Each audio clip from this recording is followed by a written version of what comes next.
Hello. There's been quite a bit of discussion about whether or not a grace period exists under the new visa rules.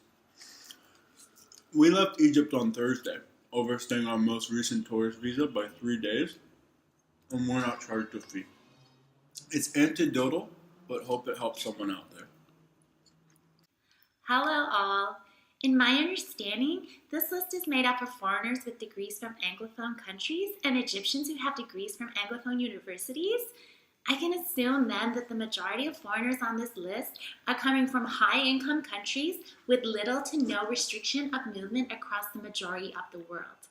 Please correct me if I'm wrong, but for the most part, visitors to Egypt from high-income countries can simply show up at the airport and purchase a tourist visa upon arrival.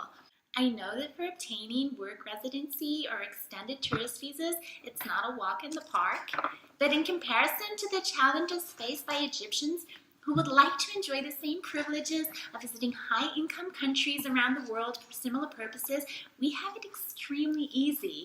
I understand that all of this is a result of complex history of movement of people, and that as a group of people interested in international affairs, study, and development, for the most part, foreigners to Egypt do this with good intentions. However, as stated in the beginning of this email, due to the large numbers of questions about the visa grace period, I simply think it is important to point out the discrepancy of privilege between citizens of high-income developed countries and low-middle-income countries such as Egypt, the place many of us foreigners on this list are calling home. Hi, Catherine. Thanks for that analysis. You make some very interesting points. I'd just like to add that last time I went through a Cairo airport with an expired tourist visa, there were no problems. I was just waved through. I had overstayed by months, but they let me go through. It was great! As a middle-class Anglo-Saxon male from the developed world, I suppose some people feel I ought to feel bad about this, but somehow I don't. I'm not sure why, but I just don't. Nor am I likely to stop casually exchanging tidbits of information of this sort on a listserv designed in part for this purpose.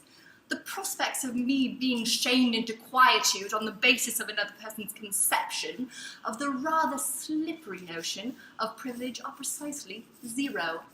I often get the feeling that there is something vaguely fascistic about this culture of shaming people on the grounds of supposedly politically correct perspectives on life, and I firmly reject fascism in all its manifestations. Just to broaden the discussion on visa rules and the consequences of overstaying, I will point out that on my travels in poor nations, such as India and Nepal, the rules are far stricter than those applied in Egypt. Westerners can be jailed in those nations for remaining beyond the period of their visa, and I have heard of several such cases. They take infractions of the visa rules very seriously, and I support their right to do so. Indeed, the only reason I'm in Egypt this time around is because I had to leave India promptly before my visa expired, bearing in mind that I didn't want to go to jail. And Egypt was my obvious next port of call, wandering tramp that I am, since the Egyptian authorities are so reliably slack where visas are concerned. Long live incompetence. Cheers.